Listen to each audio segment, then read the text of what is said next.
Hey there, zookeepers. It's your first, second, or third favorite Hollywood kaiju bad boy, Martin here. And we just had on special guest Connor Lane to discuss the delightful 80s fever dream, Don't Panic. It is truly a wonderful kind of awful. As always, if you're enjoying Podzooky, please be sure to leave us a review on Apple Podcasts or throw us a review on Spotify. And if you'd ever like to get in touch with us or have something you would like us to say on an episode, we will read anything you want us to. So feel free to email us at podzookipodcast@gmail.com. Alright, hit me with that intro.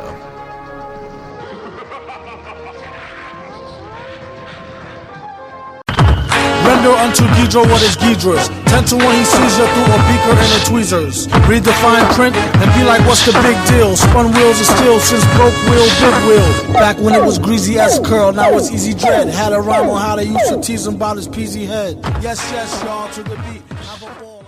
Hello and welcome to Podzooky. Right? That's what we're doing? I think it's Podzooky. Yeah. The one and only Godzilla so. podcast. I'm one of your hosts, Luke Evans Flip. Welcome to Sell Me a Pup. So I'm going all the defunct podcasts I was on and did. Welcome to Clerk and Dagger. This is your co-host, and I'm stopped doing bits. These are things that only I would literally know at this point, and then maybe a few other people. I'm one of the Kaiju Hollywood bad boys, Brandon Kirkman. Yeah. It's me, your third Hollywood kaiju bad boy, and a big fan of inside jokes that nobody gets, Martin Felshman.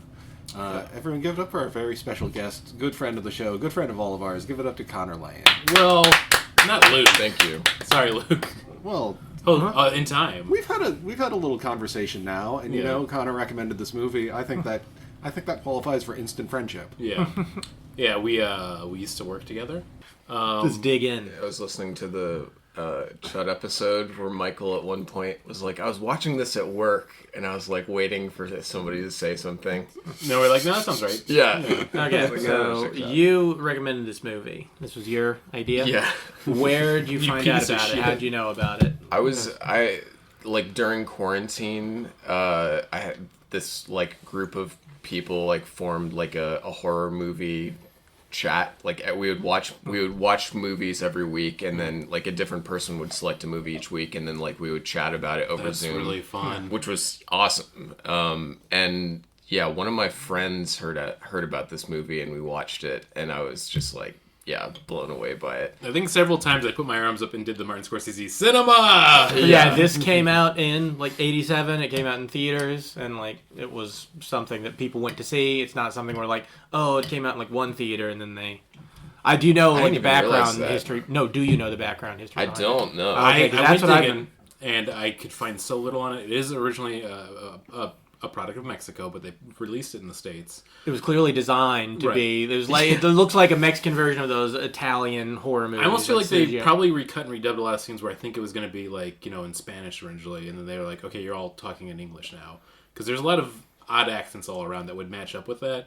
Also, the original title of this was Dimensiones Occultas, which Oh, that's very good.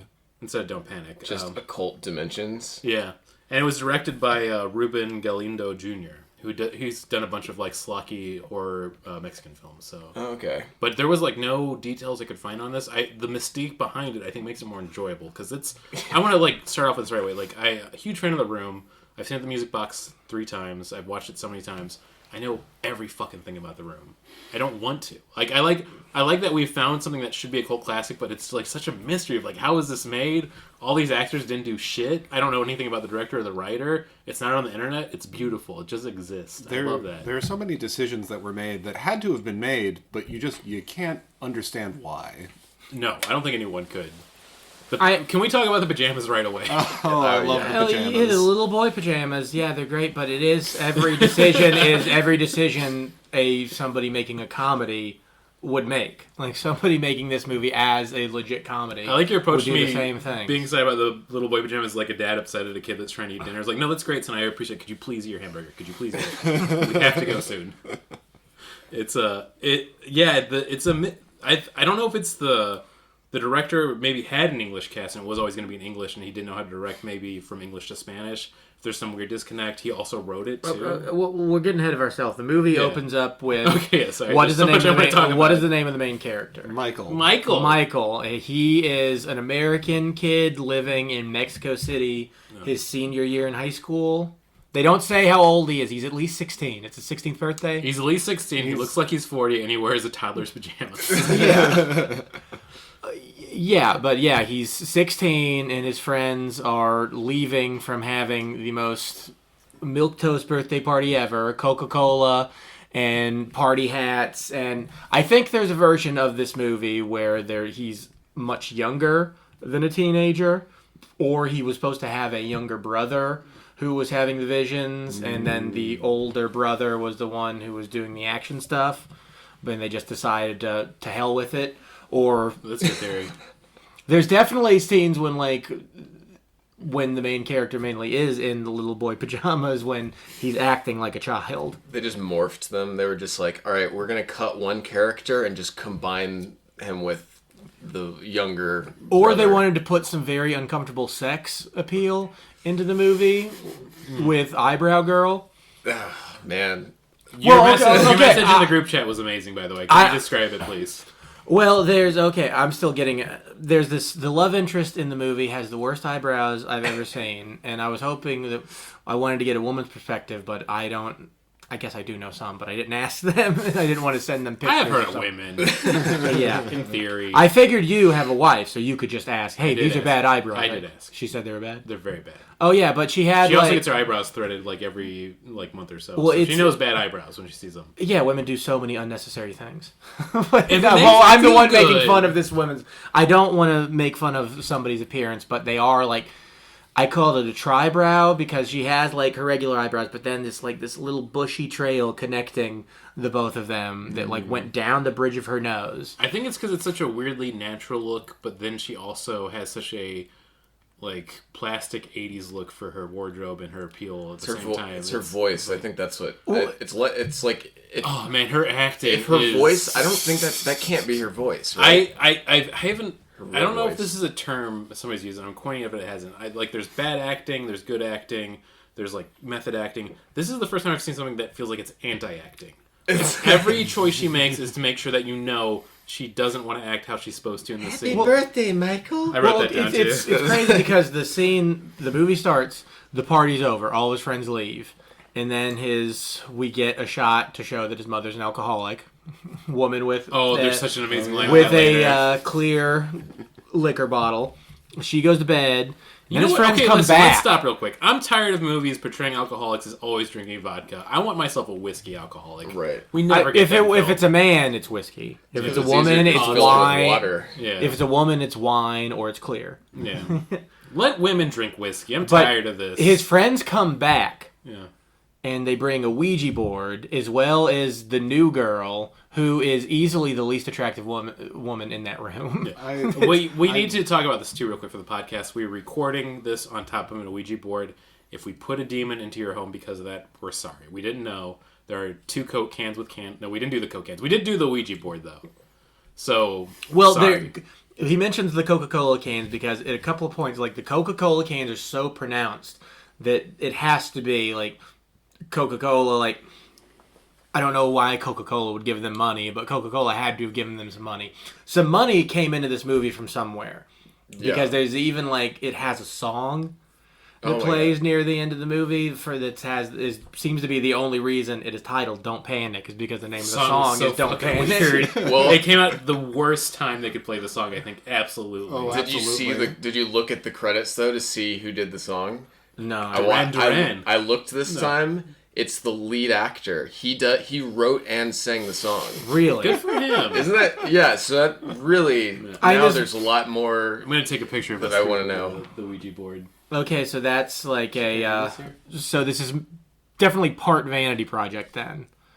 I look terrible. That makes sense then, because this movie reminds me a lot of MST3K alums will remember Soul Taker.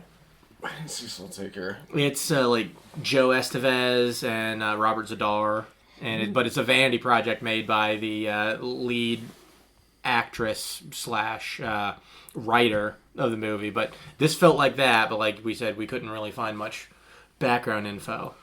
Yeah. Is that the one where he's like a wraith? No, Wraith is Wraith. I'm thinking of. I mean, they're Grim Reapers. Wraith is a great film. Joe Estevez is if you kill somebody in life, you have to become a soul taker, which means you dress like an industrial music fan. Yeah. Oh, just like And- R.I.P.D. Yeah, and you collect people's souls on like little black gaskets Yeah. that they just put an effect on to make it green when there's a soul in it. It's pretty cool. It's a good bad movie, but which this would have been a great MST3K movie. I can't believe they weren't absolutely. able to discover it. Wraith is a different film. That's the one where he has like the biker helmet. And he comes back. That's from the dead. one with Charlie Sheen. Yeah, that film fucking kicks ass. Yeah. Was it really? It is really good. Can we talk about how good the intro is to the love interest? Because I love the way that she's shot. The unibrow comes in, and it's almost shot like a jump scare. Yeah. Like, nobody on that film set had tweezers. Like, no one. I don't want to be mean to her. She seems... No, she doesn't... Well, they're on them. yeah. They're in a movie. It's a visual medium. It'd be like nobody was thinking it because it was all I could think about. I did have a thought when I saw it. It's a Frida Kahlo thing, right? I mean, Frida Kahlo at least has it's connected. Like It was pretty connected. Yeah. It was connected. anyway, who's the drunk friend? Like only like Oh, Tony. Tony. yeah, Tony. Tony! He brought a Ouija board. Like that's why they came back is because the mom's in bed, so now we can do Ouija.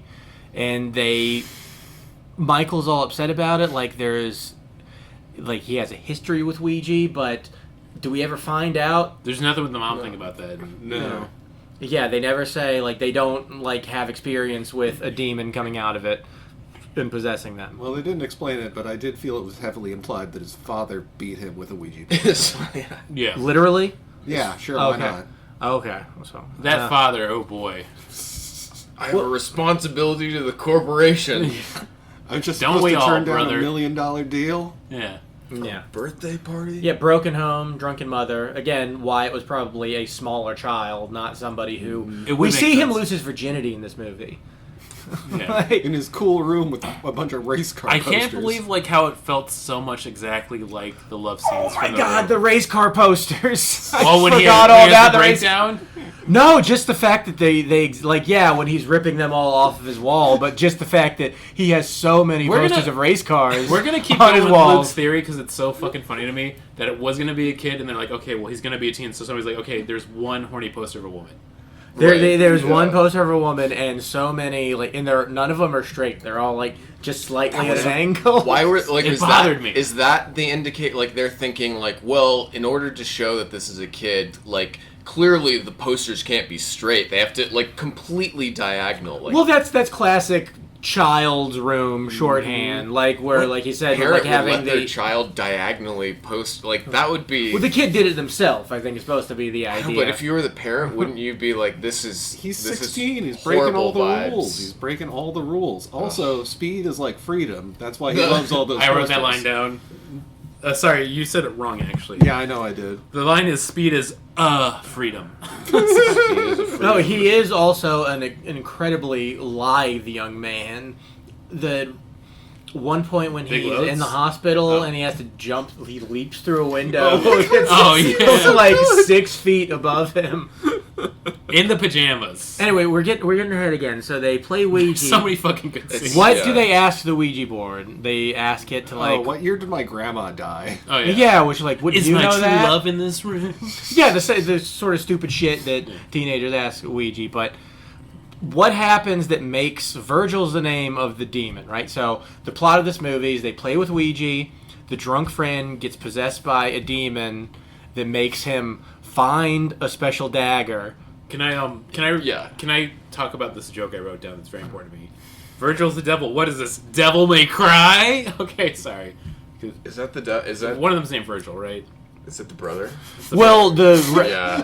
Virgil. Oh, let me check real quick. I was really confident about Well, this. they but I talk never about even- hell, but Virgil he led Dante through hell in the Divine Comedy. So that's, I believe, the connection. You're to, making me all doubt myself. I'm positive it's Virgil for Devil May Cry. He's Well, one of it's the- there's definitely a Virgil in Devil May Cry, but I'm saying that's because of Dante, not because of Capcom.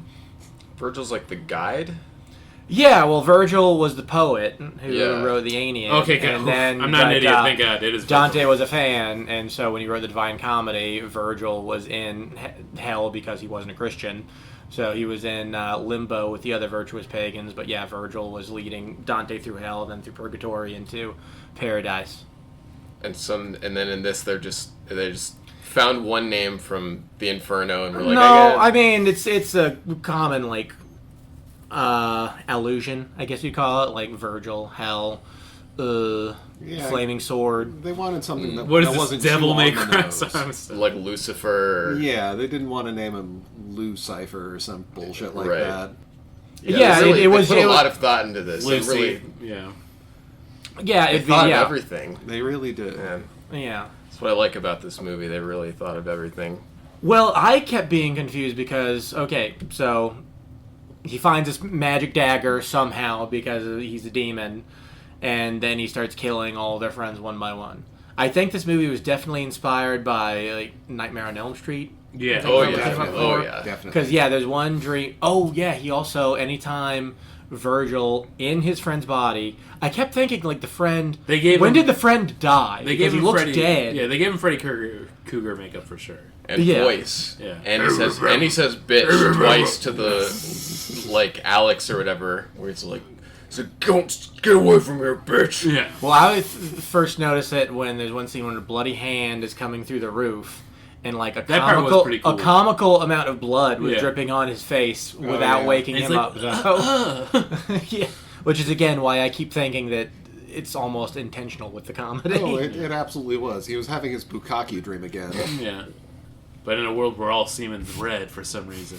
But yeah, so anytime that Virgil is going to kill one of his friends, Michael's eyes go red. He goes completely blind and can only see what Virgil sees, Yes. Yeah. but still somehow able to navigate himself pretty well, except for sometimes he'll kind of feel for a wall, Yeah. then run. And he always puts his fingers to his temple because that's how you know that it's like whenever there's like telepathy going on, they always have to just put their fingers to their temples just to indicate it. It's like, oh, okay. It's Mind definitely powers. yeah. Like the people who produced this movie, brainstormed for like a night. Like, oh, I can. Well, gonna have you're a being magic kind of sword. generous there. I think like an hour. Yeah, but then they took all their ideas and wrote it into a script, or they gave it to somebody else to write into a script. Yeah. They're And like being on set, and they're like, it's not. I'm not really buying that he's having these visions. Like, okay, just put your fingers up to your temple, and then that'll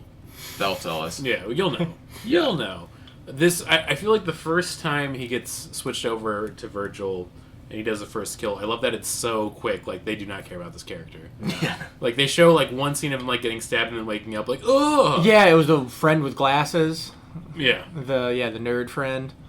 Always the first to go, I feel like, especially in an 80s film. Well, it's also after that. That's when he starts all having visions, kind of a la Troll 2, Yeah. in just the daytime. Like Yeah. he sees an adorable face coming out of the TV to tell him That to I watch really, I do like how they did that special effect. That was pretty Yeah. cool. Oh, yeah. Yeah. Reminded me Yeah. of, what's that name from the Venture Brothers? White Noise. Yeah, Oh, yeah, white White noise. I also was thinking of Videodrome, too. Oh, yeah. Yeah. Wasn't there a scene in? Was it the third Nightmare on Elm Street? The Dream Warriors. With the TV? where yeah, it's but like, that's- now you're on the big screen, bitch! But I guess it doesn't have like a person's face coming out of it. That's more like It's like his head, yeah. Poltergeist has Oh, a yeah. Poltergeist is what it made me think. Poltergeist! We got there. Yeah.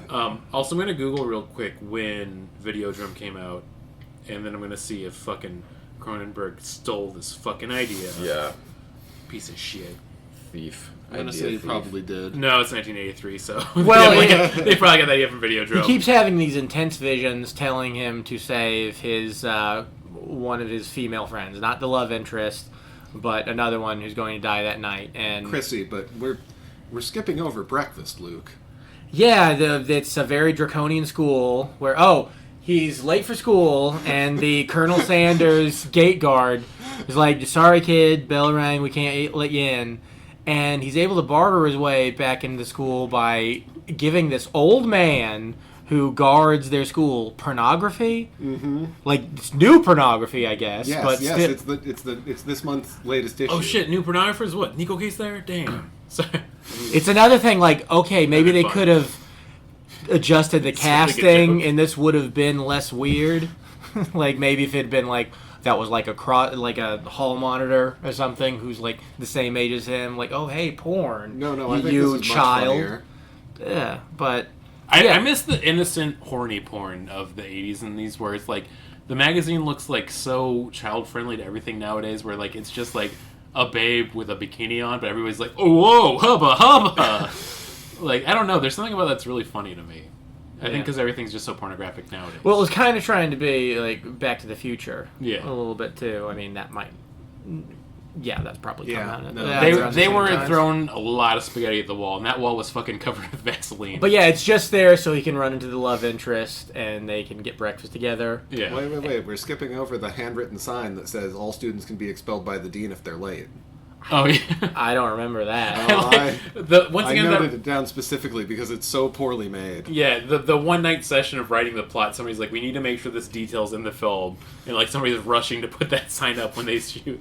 Well, then there's that. I remember when he goes to the hospital later, it was like City Hospital, but clearly they like... It's almost like they didn't have all of the letters they needed, so some of them were made out of marker. Like at an elementary school when they would have the sign out front, it's those kind of signs. But It's like a clearly, little askew and a little like jarringly like.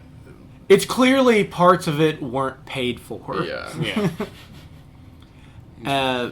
But where were we at? Earlier? Breakfast. We were Breakfast. Yeah, and Hey, you wanna they get have breakfast together? They have breakfast while somebody practices with their digital drums. Yeah. But they never even eat breakfast. They eat like ice cream and they get balloons and wear some. I was Oh, upset God, about that. they're- They were not taking breakfast There was seriously. no breakfast.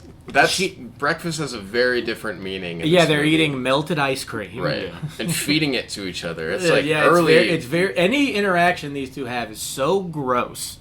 He's like watching her eat melted ice cream. Like I can't wait to talk lustfully. about the fucking ending. I'm just like, Oh, I know, yeah. Jumped way ahead, but oh man, the way they were, the weird montage of them having breakfast, and the lead up to this too. Before that is when he talks to his friend.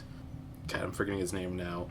Tony? Tony. Is breakfast just Spanish for ice cream date? I think it is, but when he's talking about Tony before he goes on the stage, The rose. The rose, thing? the The rose. rose! Yeah. Oh my god. I When he forgot about gives the him rose. the like dumbest romantic And thing I- that anybody I- could like any woman worth her salt would just laugh in your fucking face. I hate when people do this so much in movies, like, oh, these characters are actually gay for each other, and it's like they're just two guys hanging out. This is the film, the chemistry they have, they are so in love with each other. This is the one where it is true. The way they sit on the bed and look at each other, I'm like, ditch the girl. Tony's the one for you. Oh yeah. It's- And he apologizes too. He's like, "Hey, I'm sorry about making that comment about your mom's drinking." yeah. He does feel totally comfortable putting on his clothes later on when they're waiting for him Yeah. so they can murder him, Yeah. presumably. But yeah, he just nonchalantly walks over to presumably Tony's clothing to put it on, so he's not Getting out of, wearing once again, the toddler pajama his outfit. dinosaur pajamas, his dinosaur underoos. would- It's really like you got to look up a picture if you're listening to this and you don't I'm gonna try to make it understand to the that they are episode header. children's pajamas. I need to take like a good resolution screenshot and make that the episode cover for this. It'd be like if this movie hadn't been made pre-post irony, like something that like a hipster would wear on a night out. Oh yeah, I see why an adult would be wearing that, but this is seriously baffling because like I said, maybe there's a version of the script where it is a child, but still they clearly changed that. They So- fit him. They're yeah. Fit is a strong word. they're a little They're a little tight. They're a little short. They Yeah. definitely shrink him just psychologically. You think he becomes more like a child when he's wearing them. I did want to say, he looks like... Our main character is kind of fucked up looking. Yeah. He looks like the perfect fusion between an adult and a child. He has a curly hair mullet, which is Yeah. really hard not to pay attention to in any scene that's moving around. He does look like a skinny Brock Sampson. That's perfect. I think Jericho from Teen Titans. Yeah, I think. that's a good one too. He's got a weird look, but But yeah, it's not. It's a bad mullet too because like it's kind of uneven. Like it's a weird mullet. I think the bully character has a way better mullet. But Oh yeah, he does. he's also okay. Are we at the? Do they have the misunderstanding with the bully and the love interest scene before?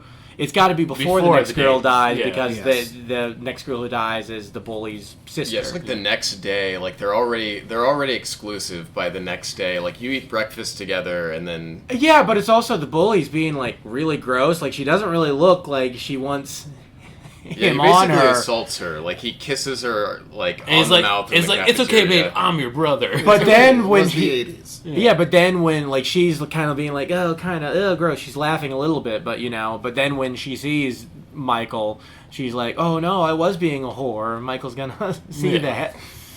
There's so many weird choices in this film. And we're like, yeah, Michael's like, he's popular when he needs to be, but then he's suddenly not a popular person because the bully dude just Yeah, suddenly he has a became lot a of bully. friends. Yeah. And he had clearly had a party at this, even though this was his first summer in Mexico City. Why like, even- he had a ton of friends from the beginning. Why is that even in there? Like that line about him moving from out of state or whatever. Yeah, To did not explain why why. they're in Mexico. Yeah, but I mean, Because they needed to have that lovely breakfast Listen, scene, and people were going I to need you to question know why this. there are no white people around them. They did their job. They did their research. Nobody naturally lives in Mexico. Everybody knows it. Everybody's Right. a transplant. No one's ever been born in Mexico. It's you have to when you're in Mexico, you have to explain how you ended up in Mexico, and is of course for your last year, your senior year in high school, and you only had one pair of pajamas left that you have to wear. There's like, Can't stop thinking about the pajamas. yeah. I think actually with like one of the Blu-ray releases that came with a pajama shirt. Did it Like, really? Yeah, there was like a collector's edition. I really am bummed that I missed out on that, but I'm gonna be My getting on friend eBay got right that. after this. yeah, right. it was that where it worries me about movies like this because sometimes you don't hear about these things till like Vinegar Syndrome does like release, but sometimes like, oh, this wasn't what the movie was when it came out. It was kind of like put together from scraps, like it was an unfinished movie. Like American Ninja, I think is the one that. And okay, like that's I'm fine with them rebuilding a movie, but I don't know, something about if this came out in theaters as it is would make it like so pure. Yeah, I really want to know more. I feel like I did a little research before this episode, but after this, it's going to be like a passion of mine of like I need to know about this film, the director. If there was a commentary track for this, oh my god, I would love that so much. Like there's so much I need to know, but everybody in this film is probably dead by now. They'd probably be alive. Like some of the police detectives probably. Oh no, I'm did. thinking they're like a freak accident happened at the end of the scene of like They were all on a plane. On Oh, the all same of the plane. deaths in the movie are real. Yeah. They were all on one of the 9/11 planes. Yeah, we know it. Here's a Podzooky promise. We're putting it out there right now. Every actor and production assistant was on one of the 9/11 planes for this film. How Fact. deep does it go? Yeah. Not one of the rules, though. This is a Podzooky fact. It's separate from the Podzooky rules. Do you want to know the Podzooky rules? by Tell the me. way? Yeah, I want to Okay, know. there was like Podzooky rule number 1: you can't be racist against Italians. Podzooky rule number 2: you can't kidnap an orphan. It's just impossible. You take an orphan, it's yours. Podzooky rule number 3: Broads is gay. I think it's my favorite one. Podzooky rule number 4: keep it wet. And then Podzooky rule number 5: Franklin fucks. Parentheses: if you bring ice cream to America, you fucking. Parentheses ends. I don't remember the last one. There was a 6, but I didn't write it down. No, I mean number 5. I do not remember the context behind that. I don't. I mean, I listened to the episode. I've already forgotten how. I wrote it down when I was listening, and then it instantly left my brain. So he goes to school with sunglasses on because his eyes. Sorry. are Oh, that was the turning red. Podzooky rule break. By He's the got to way, hide his red eyes. that's the Yeah. Podzooky rule break. I'll put the new jingle in for that. So He's got to hide his Ben Stein problem. yeah. Okay. Dry eyes. Anyway, how do we get to the hospital? I really the derailed it. next big scene. Yeah. So he basically is having visions that he needs to take a certain girl out of the area before midnight. He doesn't do it in time, and she ends up dead. Yeah, first he goes to her house where the brother blows him off. Yeah. So then he goes to see. He decides he needs to go see a doctor. The doctor says, "Your son's crazy. He's so crazy." And then one of my favorite scenes, I think in maybe film history, is after the end of this, when you think that you're going to get a resolution, the mom's going to say something that's going to be like, "Oh, when he was born, I prayed to an Ouija board to keep him safe, and it cursed him." Now, what she says, and I wrote this down, there's something you should know. I have a drinking problem. And the scene ends. amazing. Oh, It's just yeah. amazing. Well, I don't know how you expect anyone to stay sane while they're living with an alcoholic. Yeah. Yeah. Yeah. There's so many moments of this. Like, I feel like tonally it feels like the director did, like, PSAs or something before this. Like, it has the vibe of, like, an old PSA. But then he turned it into a horror movie, basically. The music specifically sounds so much like an educational yeah, film. yeah, right. Like, I was having flashbacks to watching old educational films. Yeah, totally. Yeah, I'm just looking at all the lines I wrote down. Because then he's at the hospital to try and stop the girl from being murdered. We still don't know who the murderer is at this point because they very intentionally not shown the face. Yes.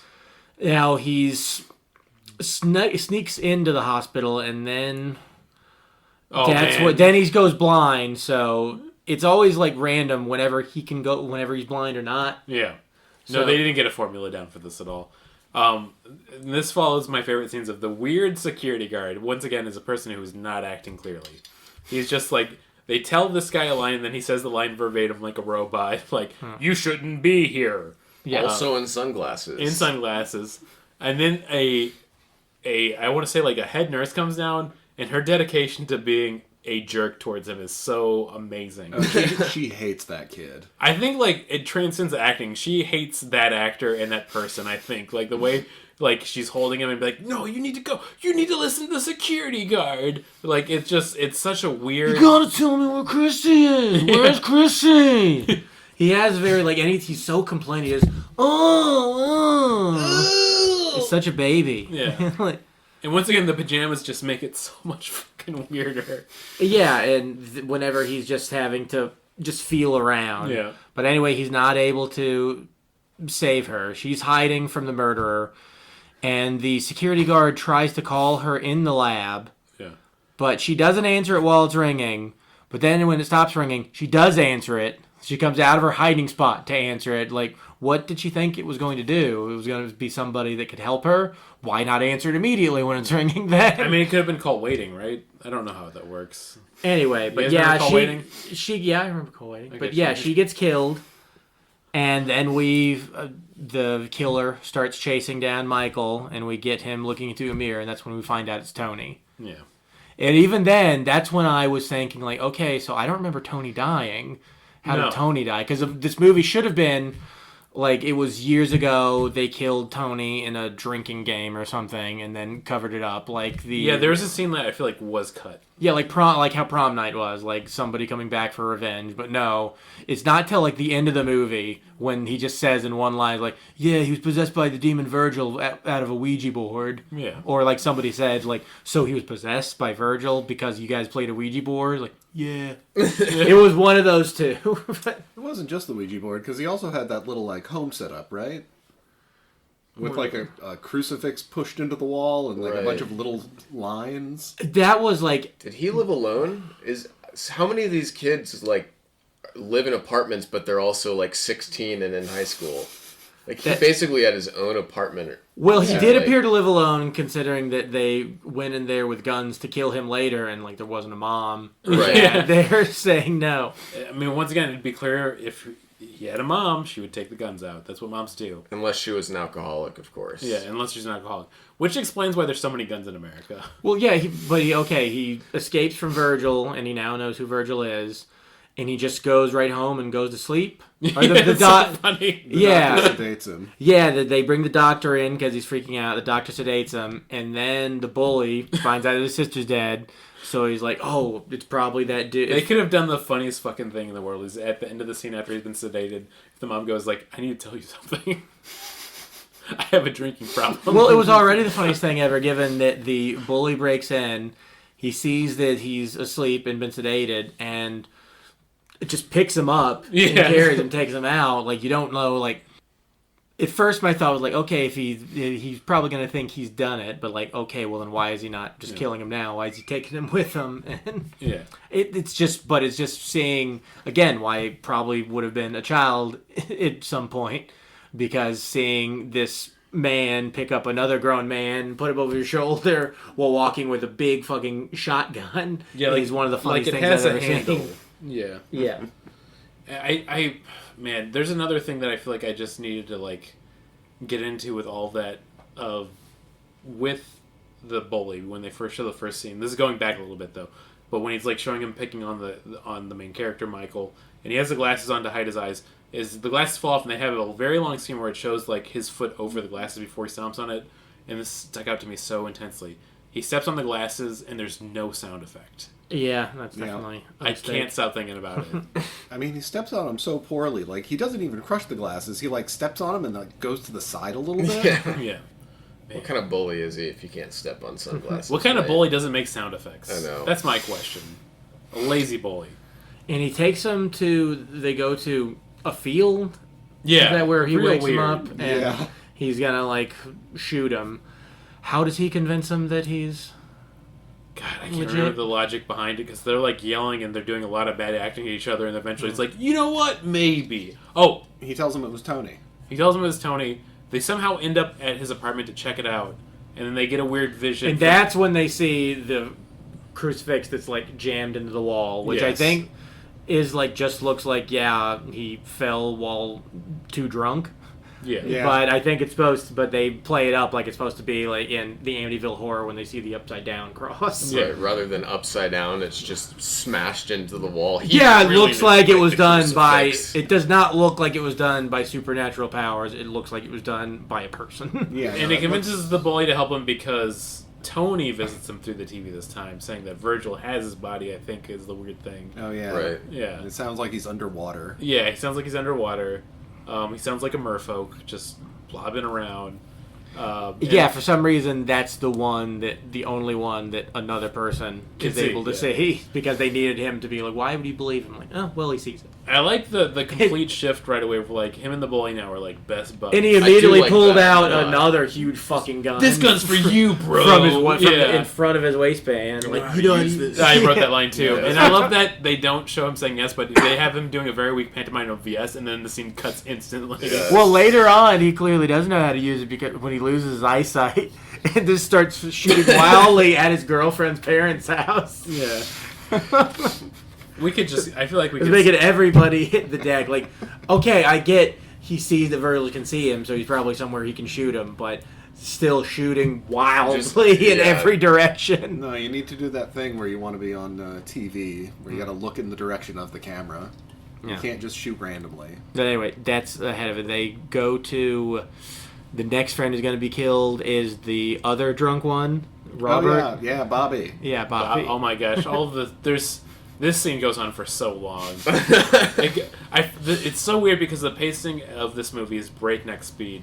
And for some reason, when they get to Bobby, it feels like it is passing in real time for everything going on with Bobby. Well, it's something where, like, okay, we know they're both there to save him, but he just woke up drunk, and two people he knows have guns and are trying to force him into the back of their car. Yeah. Like, I would be... In the middle of the street, too. Yeah. And he's also just in his underpants and a t-shirt. Right. Yeah. Which is a plot Also, no point because that's parents? the only reason he's got to go back into the apartment is to get his fucking pants. Yeah.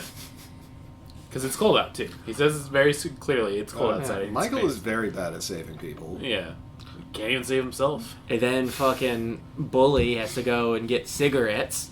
And another very weird scene where I can't tell if it's supposed to be he's robbing the clerk or he forgot that he has a shotgun and he's asking for cigarettes. I think he forgot. Yeah. I think it's supposed to be a joke to where, like, yeah, he doesn't realize that the dude's shitting bricks because he has a shotgun pointed at him. And once again, if this was America, it would just be a normal everyday thing. He would be like, "Oh, thank you so much." This was in Mexico City. Yeah. Damn, this guy thought I was so handsome. He just gave me these cigarettes. Yeah.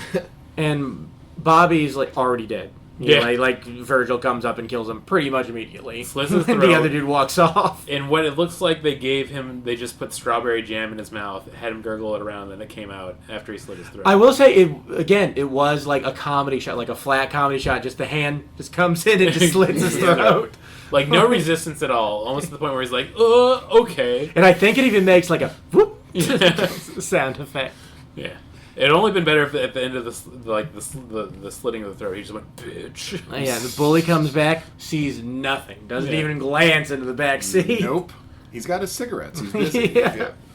He's got his cigarettes. He's got a shotgun. It's the so world close is to his being a comedy oyster. for every scene because it's almost like him just looking down his pack of cigarettes, like, all right, time to protect Bobby. Cigarettes. And Michael's like he's blind inside the house. That's Yeah. why he can't get down. falling down the stairs. Yeah, it's that is great.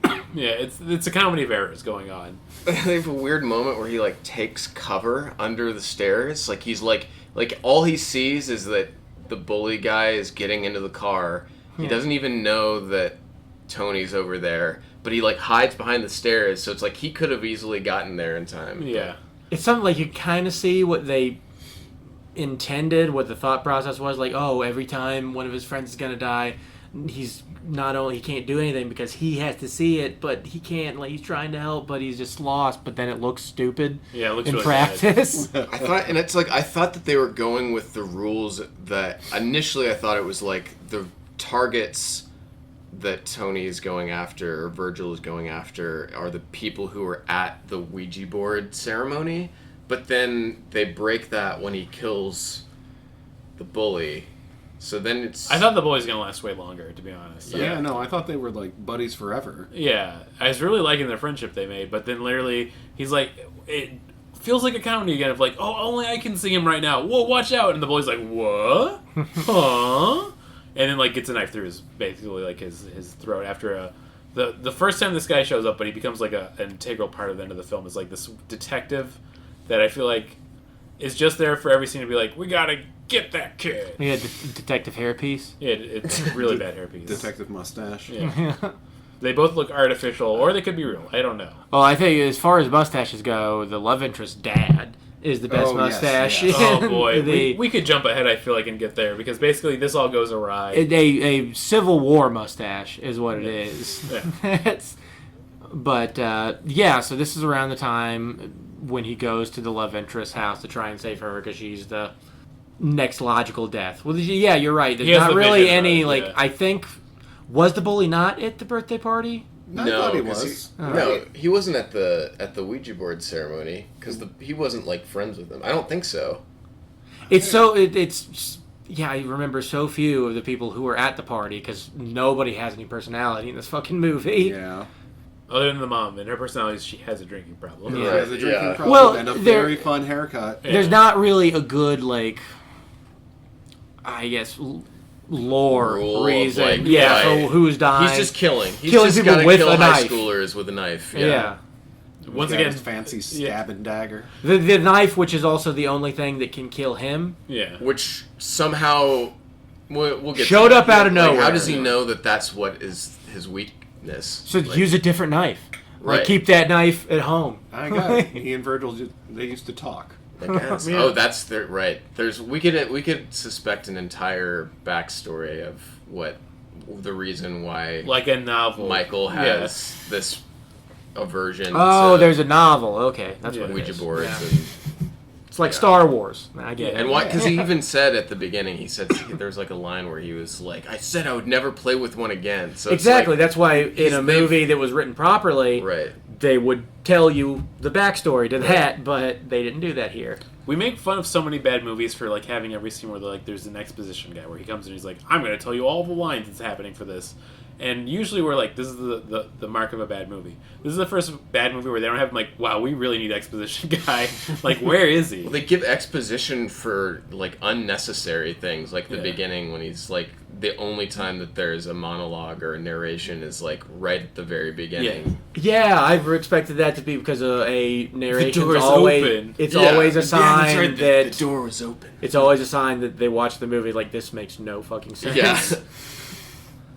Man, what I feel like a bad movie that's good, that like truly ascends it, is where they make so many weird choices you can't predict, and then you have to fill it in. But like the more you think about it, you just keep going back to key scenes of like what happened here. Yeah.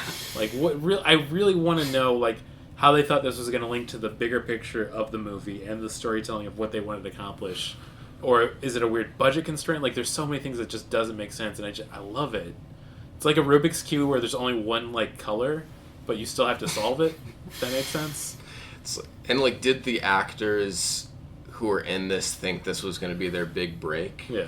I mean, Like- the Michael, maybe, because it seems like my headcanon for this, if he also wrote the song from the movies, that this was partially his vehicle. And he's really trying. That young boy in his pajamas is really trying his best. But there's definitely movie in here. I don't doubt that the actors were probably paid. There is for some their movie shit. in here. Yeah. Yeah. I mean, we know how hard it is to create friggin' anything. Yeah. So the fact this is a beginning to end movie, like, if I made a movie, it wouldn't look half as good as this movie. Yeah. Absolutely. It's more Yeah. the script, though. I feel like that's like this, like It's still not good. Yeah, it's a bit. They don't. Like I it- said, I think it was some people who watch movies but don't understand how movies are made, Yeah. brainstorming a bunch of stuff, and then probably hiring somebody Yeah. out. To Once turn again, it into a it's script. it's the Room, it's the Goblin 2 effect. It's all these things. I feel like Whoever they Sorry, hired, Charge whoever I got they trolled hired, because it's Neil Bog. It's listen. whoever they hired turned in a first draft, Yeah. and then are like, when do you want a second draft? It's like, no, we're done. Yeah, we're good here. Yeah. Do you? This is one thing I've been thinking about a lot, like since I watched this film. If we just release it now, today, as an A24 movie with no explanation, how would the public receive this? I mean, if it. Movie of the year. as a comedy, like they Yeah. would call it. It would have to be released Yeah. as. I mean, yeah, if it was released and it was like described as, you know, a comedy made to look like a movie from the '80s, then yeah, it would be a masterpiece. Yeah. One It thing would I be want to like- be clear: we're not I- news yet, but this is a masterpiece. I kind of, Yeah. I Oh, kind of yeah. have some issue with the question, if I'll be honest. All I'm Yeah. saying, that's kind of a weird. If Schindler's List wasn't about the Holocaust, would it be as good of a movie? Absolutely. That's- I just love it when they make just one red dress the only color that pops out. yeah. Oh, then That's my only you, qualifier then for a you movie. would love Welcome to Pleasantville. Oh man, I gotta watch that film. Oh, if you want to see a my mom wouldn't let me pre-Spider-Man watch Topher it Grace. because there's a boob in that film. I remember watching it Whoa. and the scene when the mom uses the tub to masturbate. Yeah. That my parents making me cover my eyes. I don't think they show anything, but I think they were worried they were gotta going see to this show movie. anything. Yeah, it's pretty dope, dude. Let me tell you. Pre-Spider-Man Topher Grace. Barney Fife. Yeah, he's in it. Damn. Oh. Barney Fife. It's quite a while before he died, Listen, but I'm all about probably that the Fife last life. movie he was ever Is it in. like one of those where it's like, like everybody's the same, and then there's the one person who's like has to break out and I mean, realize the- that uniqueness Hey, is the way. guess what, buddy? Topher You Grace- just wrote Pleasantville. Is that the? Kind of. Topher Grace and Reese Witherspoon get sucked into a TV where they're in like a old No. 60s, They get 50s. sucked off by a TV. And Okay, They can yeah. go into the world after it sucks them off. But yeah, in this old black and white TV show Pleasantville, and then the people turning into color, and it is them becoming woke, I guess. Wow. Yeah. Do you think That's a good way to we're put it. we are right now as a nation because all these bad films from the 90s and 2000s about becoming more where if the world were so poorly written, people are like, nah, I think racism's better. Jeff Daniels and Philip Seymour Hoffman are in the movie as well. It's a good film. It is. I'll be honest. Well, it was a movie that like in like the early 2000s when you could still bank on like, look at how cool the special effects are, look at how impressive that is, before it just, I mean, it was a computer that did it, I guess, but it was before you could just, oh, computer did it, that's boring. Yeah. Right. Now everything's computer did and it sucks. I hate it. Right. Yeah. Computer could do this. They could put it through an AI thing and they could make a Podzooky episode. Would it be better than what we make? I don't want to think about that, I feel but like the script of this movie feels like it was written by AI. Oh. Where it's just Absolutely. like things just have to happen, Yeah. and there's no real logic. It's just like there needs to be an emotion here, so we'll have her like. In a we'll have- way, they would be written the same way that AI writes stuff, like just take bits from other movies that have been It's popular. literally just like beats that are taken from other movies and pasted in randomly because they're like, oh, we need a conflict between the lovers here, even though they just met yesterday. Yeah. So it's just like, such a beautiful mystery. Yeah, that really was so unnecessary having that happen. I mean, it would have been enough We can go to the dinner scene. Should we talk about the dinner scene? Yeah, talk about the this dinner is scene. also when we find out that his girlfriend is like ultra rich. I think it's Well, implied. not just ultra rich, but also her dad is Mr. Pringles. Yeah, he's the Pringle man. The Pringle man. He's like She's living off the Pringle fortune. is he a politician or is he just entertaining? He's entertaining a the senator. I mean, I And cannot a believe they did businessman. not give this guy a monocle. Yeah. Like, Also, it's- was there like a sitcom that was written in conjunction with that came out at the same time? It was like, Well, I'm having over the dinner tonight, and I hope nothing goes wrong. Oh, there was the old, like, boss is coming for dinner, and I Yeah. hope my my daughter's 10-year-old boyfriend doesn't come and be followed by dead people. Yeah, which we all hate when that happens. Yeah, God. We all been there before. Just ask Haley Joel Osment. Yeah. I like that there's like a businessman there, and they open the scene to like indicate that it's like a bunch of rich people. Is the wife or the mom is like, so is your company going to be national or international? And he's like, international. Yeah. It's like, oh, they're business people. Very business conversation. Business. Business. Domestic? No. International. Ooh, business. Wow. Merger. Stocks. Yes. Portfolio. Lunch. Yeah. Man, there's so many things that they could just add to this movie. One scene, it instantly become a comedy, but it's not there. But also at the same time, it's such a beautiful funk that this. I think it's supposed to be funny that, like, all these hoity-toity people being like, oh, well, I'd never murder. But it's kind of like, why? Yeah.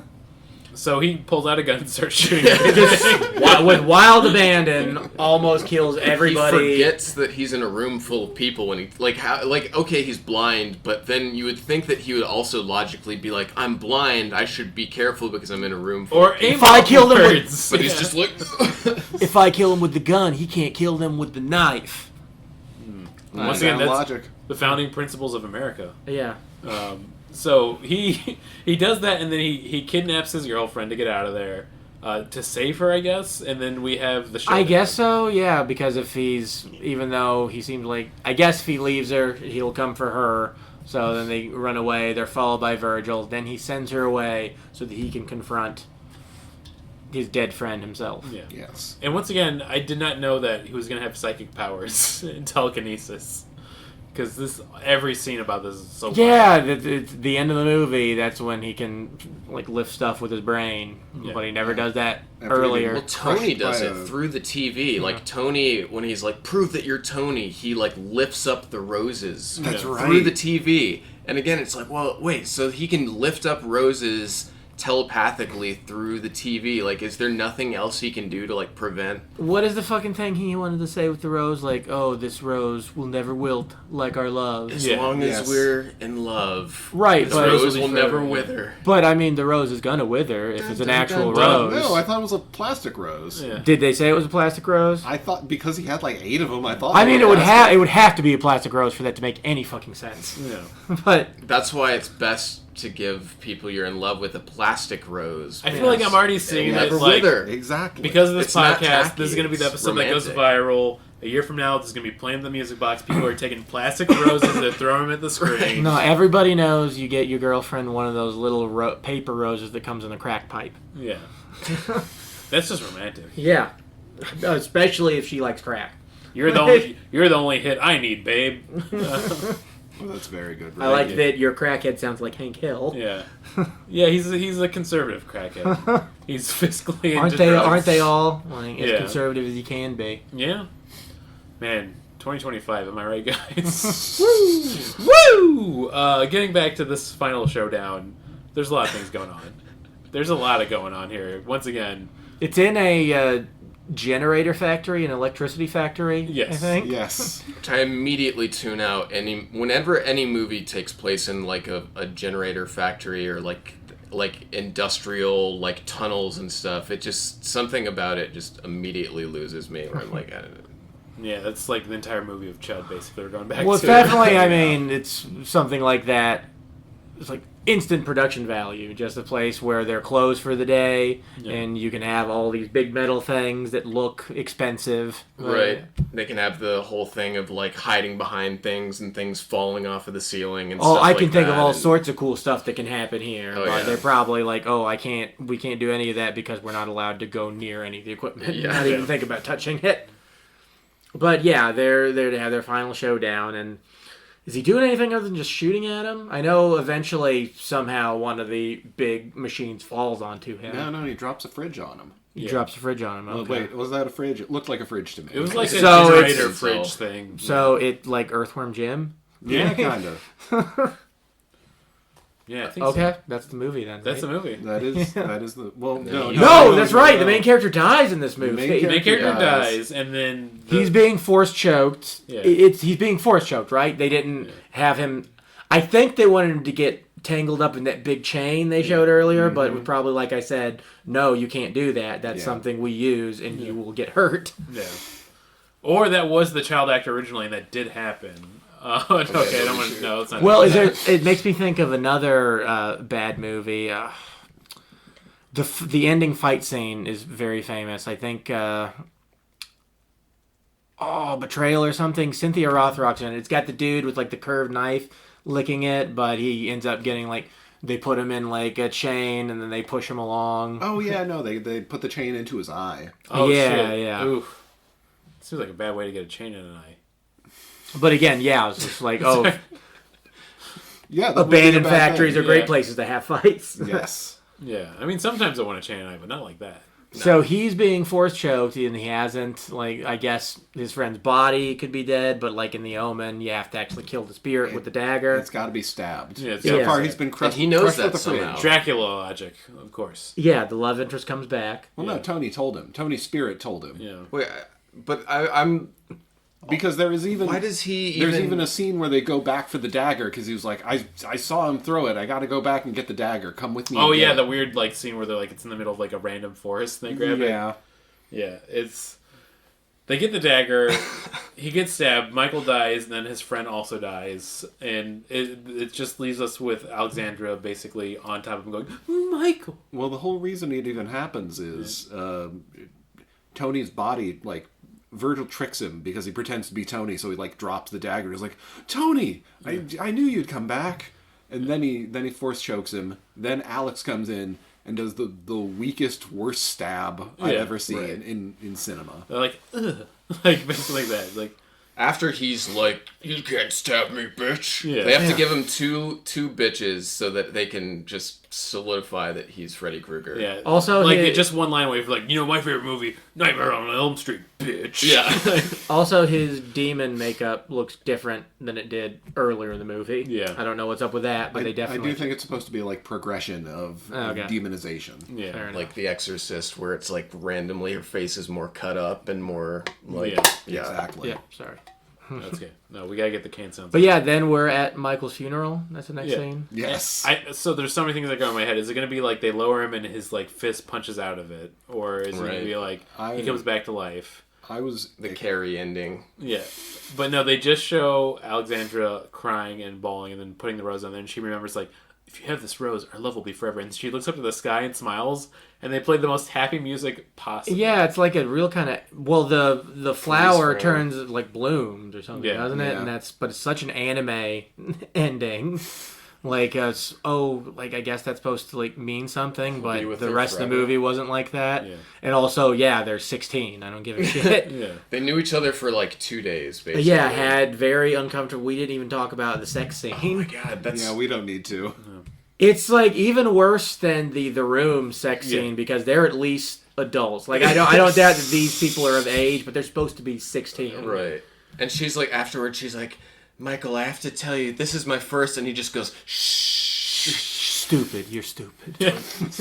don't be vulnerable. Yeah. Listen, we're gonna have an entire Here, fun have loving this life. rose. Yeah. And it's like I guess in like other teen horror movies, like the main character wouldn't actually have sex. There'd be like he'd get the girl in the end, but you wouldn't actually see them having sex. People like sex always would be the die before they reward. have sex. Yeah. But they Well- they did have sex and he did die. Makes you think. I guess that she didn't Yeah, die he's on- though, and yeah. everybody knows the woman's the one who needs to pay for it more. Yeah. So is she a final girl, or was that She is a She's final a- girl. she's a Yes, Final that girl. is. Yeah. but like the least involved final girl? Because Yeah. I wouldn't say the least involved. She She did does- do some she stabbing. she does stab, but then like She's like a from- second to last girl. For most of the movie, she's just kind of She's out of as the involved picture. in it as like Zelda is in killing Ganon at the end of Yeah. Ocarina of Time. Like we all make a concentrated effort together, but we know it was fucking Link with the silver Yeah, I arrows. couldn't done it Come without you on. at this point, Yeah. but I did all this other shit earlier, so Yeah. you know, Broads, Shut up. broads, man. get out of here with your wand of whatever it's called. What is the one called? Gamelon? Well, I know that. damn. I was trying to think of the one from the new video game, Echoes of Wisdom. But that's neither here nor there. So we done? Yeah, let's get. I feel like we should get to the reviews. I'm not. Listen, we do so many joke reviews. I was thinking like we're gonna do this 5 out of 5 Ouija boards. This is just gonna be straight up stars because this is a 5 out of 5 stars. This is this once again. This is cinema. This is cinema. It's such a rarity to have a good bad film, and I feel like there's a purity to this and how it was made. Like there's people who will try to reproduce it nowadays. Some are successful with it, like a Frankie Frico, if you will. I feel like they got the good bad formula down, or a Psycho Goreman. And there's a lot of horrible attempts at it too nowadays. But this was like before that was even known. So many bad things were going on, and it made this perfect catastrophe of a film that I enjoyed it from start to end. I feel like I've talked about in a lot of episodes. I'll do like a 1.5 speed, or I won't be paying attention. I'll be doing something else. I literally put down my phone and everything. I'm like, I have to watch this. Like I was gonna do like a college thesis on this afterwards. It's amazing. It's 5 out of 5 for me. 5 out of 5. Beautiful. Yeah, I'll give a 5 out of 5 as well. It kind of makes me wish we still watch movies together right before recording, because I think it would, if we'd done this right after watching it, I feel like I'm not selling how enjoyable it is to watch this movie. Backflip before we started recording. This literally was this like Tim and Eric level of comedy genius thing. And yeah, I had so much fun enjoying it. I laughed a whole lot. Same here. And it's something where like when you're not experiencing it, it kind of seems dull and boring. But then when you're actually in it, like, oh, that was so great. Yeah. I don't know that I'm ever gonna go. I might go back to it. I'm not going to keep the Shudder subscription. I did the 7-day trial. That's how we watched it, and I'm not going to keep that. Yeah, we'll do our ad break for Shudder for the 7-day trial. We're not sponsored by them, but do a 7-day trial. Just watch this film and then fucking drop them. Yeah. Or watch the Chucky show on there. I think I've heard that's kind of good. Oh yeah, I might try and watch that. I should watch that. I heard he kills Santa Claus just because he's Chucky and he's evil and he wants to make children cry. Like that sounds great. Yeah. Classic Chucky. Doesn't he have like a gay son that he supports thoroughly in that film or the series or something like that too? That sounds right. Yeah, I gotta watch Chucky. Isn't there a difference between they like diverged because of ownership? So now there's both a Child's Play universe and a Chucky universe. Oh yeah, I like that. Which you know what? If we only have one IP that has like a cinematic universe, just let it have Chucky. It's just Chucky. I mean, it's Steven. The real one is the one that has Stephen Dorff. Yeah, because he's Chucky. Is that Chucky or Child's Play that has Stephen Dorff? I mean, he played Chucky in Child's Play, but what I'm talking about, like the Shudder TV show, is Stephen Dorff. Okay. Because then there's the new one where they tried to do like, I don't know how many they did, but they did the new one with like Aubrey Plaza. Which I never saw. Brad Dourif. And it was like a robot this time. Stephen Dorff is Stephen Dorff is the vaping guy, and yeah. Who's the guy who goes on his knees? Your mom? Oh, damn, dude. Oh, fuck, I just got burned. You did say guy, so I was a little wrong on that, but... Dads can be guys. And no, I don't know what you're talking about. He's on his knees, and he has shoes in front of it, and he goes fishing. Oh, yeah, that's Dorff. That's Dorff. Yeah. That's just Dorff. That's not Stephen Dorff. Yeah. Stephen Dorff was in True Detective Season 2. Yes. Brad Dourif was Chucky in the original Child's Play movie. And then Dorff Goes Fishing is just Dorff. Yeah. Yes, and Dorff plays golf. Dorff on golf. Yeah. Dorff on golf. And we're talking the Dorfiverse. Yeah. Exactly. Yeah, what's your But yeah, this is 5 out of 5. Watch it.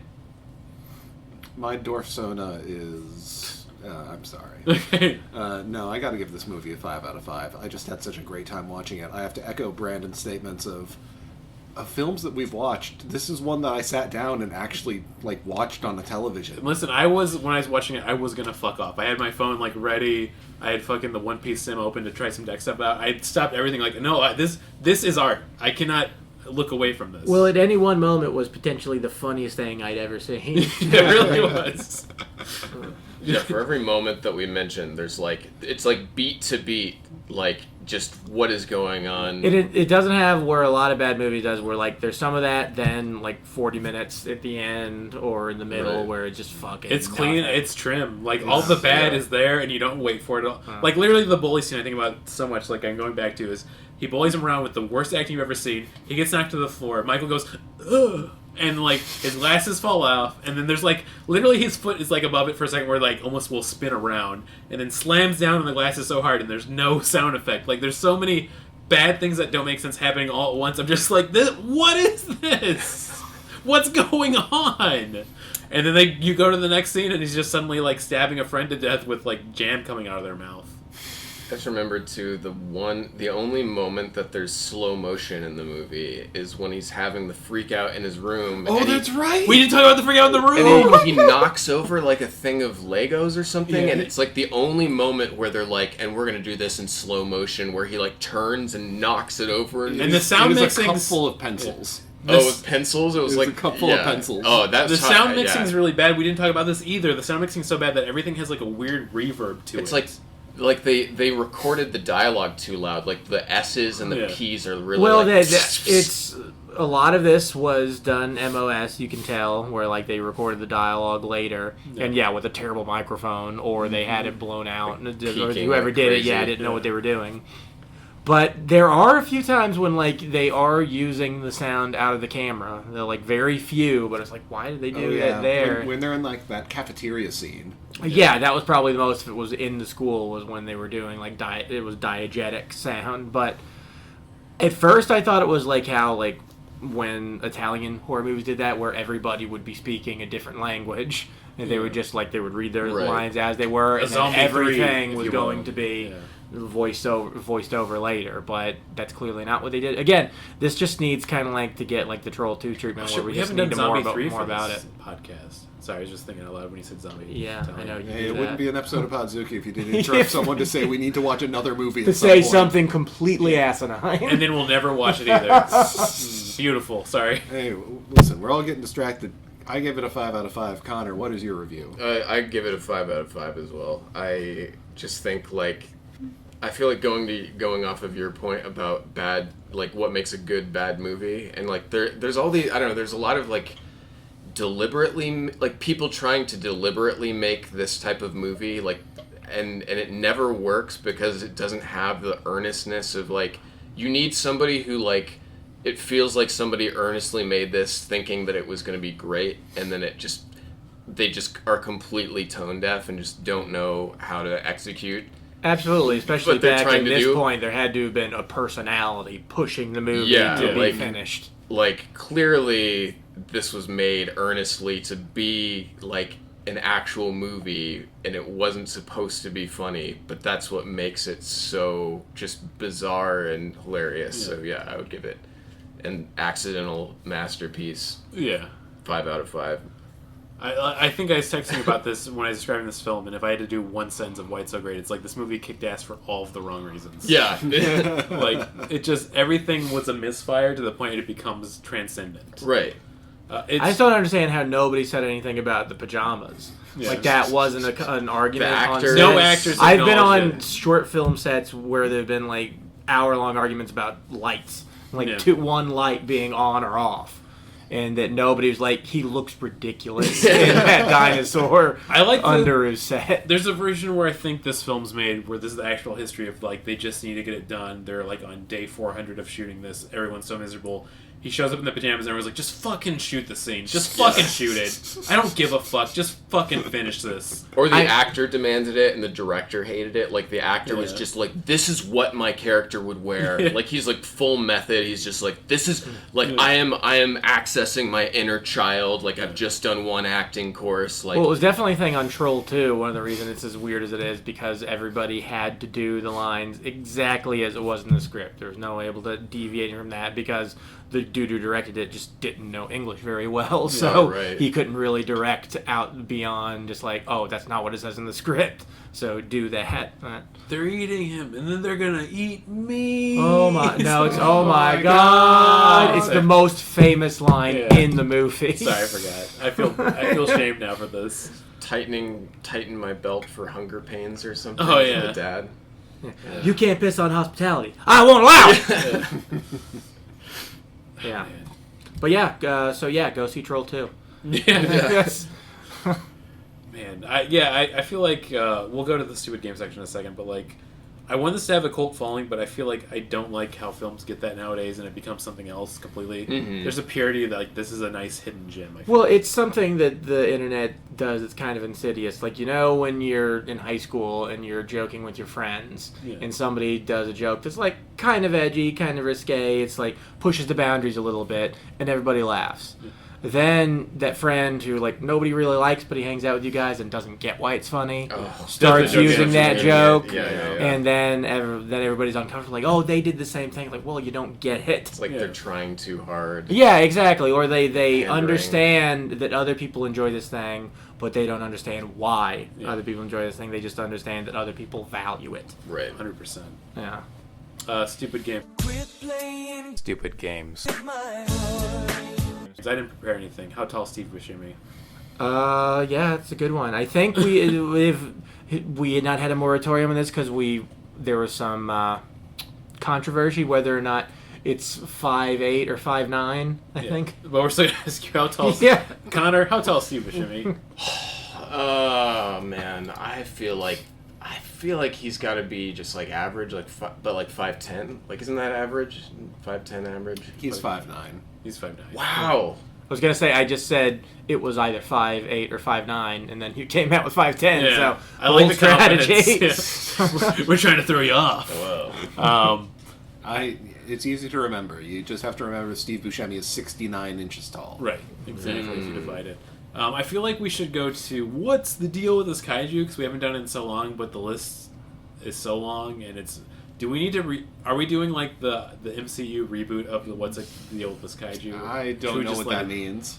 We should just leave it be. Okay. Yeah, probably. We don't need to do that list anymore. I was thinking about if we should go back to that, but I think we could just get into recommendations and plugs, because we actually spent a really long time talking about the movie for once, because We had a good time. We loved this movie. I love this film. I love cinema. I'm gonna buy this on Blu-ray. Yeah. You said Vinegar Syndrome put this out, right? I didn't. say I that. brought up Vinegar Syndrome. I never said that they released this. They did. I was wondering if this was... My thought was, like, maybe it was a movie that came out, but then they fucked this a little bit, put in a lot of scenes that weren't in... Like, maybe there were multiple cuts of this. I didn't know how, like... Oh yeah. Because I always think, like, sometimes they'll do stuff to movies, like, okay, well, that's not what it was like when it came out in the theater. I hope that's not the Decade. case. I don't think it is. There's really too many, like, why would they do this and not this? I don't think that's what it is, especially since I couldn't find any info. If Vinegar Syndrome had done something or somebody done something like that, I would have found info on it probably. I think Yeah. the funniest thing I could imagine is that like we tell one of our dads about this film, and they're like, "Oh yeah, that was the biggest hit in 1987." Like, I think it's probably just it was a Mexican movie production company, so Yeah. it just didn't go in the kind of crowds where like in our area anyway, where it would be a cult thing. yeah. I tried to do research for this, but there really is not anything I could find online, and it makes me want to go like and do like a whole documentary. On We have it. to do a documentary about it. Yeah, who knows Do about- like the Troll 2, the best worst movie. They Yeah. did the whole documentary where they found Which is all the actors. A great documentary. It's great, very sad. Yeah, it That's is what so makes sad. me think about the actors in this. I'm like, I hope that like the main guy isn't like a dentist now. Yeah. Just really depressed. No, he could be a dentist. He just needs to be a dentist who doesn't have other dreams that were crushed. Right. Yeah. Yeah. He just realized that acting wasn't. It was, okay, now the funniest outcome is he is a dentist, but he has a passion for dentistry. Like, Yeah. I was acting, and I just was looking at her bright white chompers. I'm like, man, I wish I could work on those. And I knew that's He what I married had to do. the girl, Yeah. the actress who played Alex. They Yeah. got married. They fell in love while filming this. It Yeah. was like a Brad Brad Angelina situation. Angelina. It And explains You why their body can you chemistry still is say so that? off. Yeah. Oh I yeah. mean, You can't say that anymore. Thanks, woke. Let's get to recommendations, please. I'm sorry.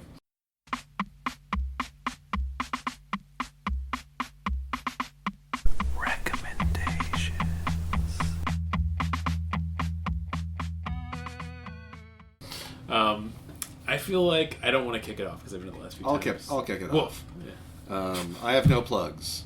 but I will recommend Creature Commandos, because I think it's a pretty good series. It's the new thing for the DCU, right? Yeah. Okay. It's delightful. There are a lot of good scenes of killing a bunch of Nazis in it.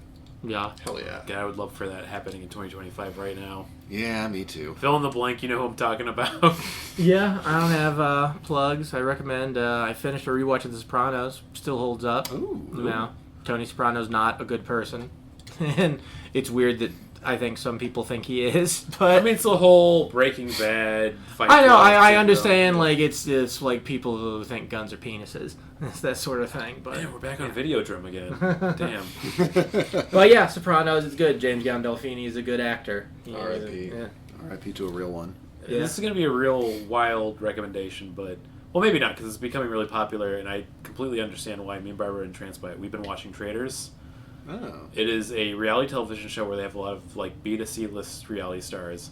But the twist is that they're doing basically like the Coup board game, if you ever played that, where there's 3 of them that are the traitors, and they get to kill a person each episode. They don't actually kill the person. Oh. But now imagine if you did the setup and it's a bunch of reality stars trying to act like they're smart every episode. It is amazing. Just like everybody thinking like they're thinking like Einstein level genius, and they're just like, well, if I say this guy's the killer, they're not going to think I'm the killer. And it's just like that over and over again, but it's really fun to watch. I can't lie. Also, Alan Cummings is the host, and he's having so fun being so bisexual. He's having a blast. He's loving it. I love Alan Cummings. Hell yeah. And for plugs, yeah, second Wednesday of the month at Lincoln Lodge. Go check out Thirst for Adventure. We started off the year very strong. I hope that continues. It's a great time. Get to watch a bunch of comedians, artists, and musicians play D&D characters with Hobart Thompson DMing it. Do it. Do it. Do it. Do it. Do it. Do it. I gotta go back. I can't wait to. Yeah. I gotta catch the new season of. Yeah, February's gonna be a good one. Good. Okay. Hell yeah. Yeah. And do you got any recommendations or plugs? Yeah, sure. This is it's a funny movie to recommend after this conversation, but I really liked. I went and saw The Brutalist at. Oh, you like at, actual art? Okay, I at get it. the Music Box, Yeah. and yeah, that movie was awesome. I'll plug my friend's band's album. It's that came out recently. It's called Dust Inside a Dream, and the band is Stalled. It's great. And I'm also in a band on Instagram. It's at The Living Head, and yeah, come see a show coming up. I want to do that. right. When are you playing next? I don't know if I can say the date yet live, because I don't know if we're opening for this one band, and it's their like release show, and so I don't want to announce it before they announce it. Man, that's awesome. I feel like I gotta get back to seeing live music. It'd be really nice. You got to, yeah. I only saw one band last year live, which was Tiberius, which is a Boston band when I was out in Boston that I've always enjoyed. It was really great. Man, I love live music. Why don't I do this too often? And I'm like, I have 2 young children. That makes it hard. Yeah. Also, yeah, shout out, recommendation, Tiberius. Great band. Check them out. Really great album called Lull that came out in like, I think 2021. Yeah. It's good. Hell yeah. All right. Yeah. We did it. I forgot. What was our new closing? I mean, it's still the old one, isn't it? Just. Is it? I mean, we've done it correctly the last several times, so I guess we just go into it. You ready? Yeah. No, not you. Podzooky! Podzooky! Sorry, we made a rule that we did it with Scott Meyer. He can be the only guest to put his hand in. We have to hit every guest's hands away. So that's the new bit. We'll probably drop it after this episode. Yeah, we don't remember things. Yeah. I couldn't How many remember people try to reach their hands in? You're the first one since we did Scott's episode. So okay, we have to keep doing it, You gotta keeping cut it it. tally. Yeah. Cut that. Good times.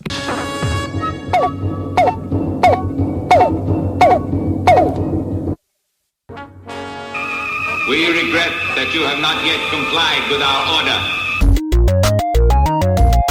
This show has been brought to you by Machine Culture.